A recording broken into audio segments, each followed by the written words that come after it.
For a simple review of the missionary journeys, follow along with Paul in this 3-minute overview of Acts 13 through 28. Journey 1. Called out from Antioch of Syria, Barnabas and Saul, also known as Paul, sailed to Cyprus with John Mark as an aide. They worked westward till Paphos, where they had given an audience with the Roman proconsul Sergius Paulus. A false prophet in the proconsul circle tries to interfere, but the proconsul believes. Sailing north to Perga, John leaves for home, but Paul and Barnabas continue on to Antioch of Pisidia, where Paul preaches Christ in the synagogue. On the next Sabbath, with many pagans coming out to hear, synagogue leaders rise in opposition. Paul then turns to the Gentiles, and the word spreads widely. Eventually, synagogue and city leaders cast Paul and Barnabas out of the city, and they move on to Iconium, where many Jews and Gentiles are converted during an extended stay. But when enemies plan to stone Paul and Barnabas, they escape south to Lystra, where Paul heals a man crippled from birth. Amazed, the locals presume them to be gods and ready a sacrifice, which they refuse. But things turn violent when agitators from Antioch and Iconium pursue. Paul is stoned, dragged from the city, and left for dead. Surviving, Paul and Barnabas move on to Derbe and teach many, after which they reroute and return to Antioch of Syria. During this interim, some men from Judea come in and attempt to Judaize the church here. This takes Paul to Jerusalem and back in a resolution of the issue. Journey 2. Wanting to revisit the churches from the first journey, but not agreeing whether to take John Mark again, Paul and Barnabas split ways and split the work.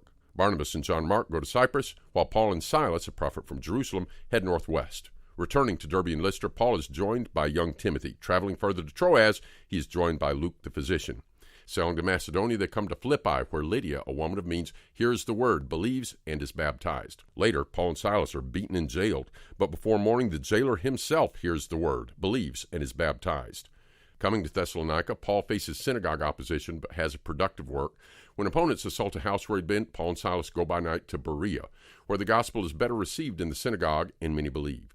When Thessalonian enemies pursue, Paul sails to Athens, where he engages philosophers and speaks to Areopagus. Coming to Corinth, the capital of Achaia and a notoriously immoral city, Paul labors a year and a half, and many believe and are baptized. After pausing at Ephesus, but hoping to return, Paul sails back east.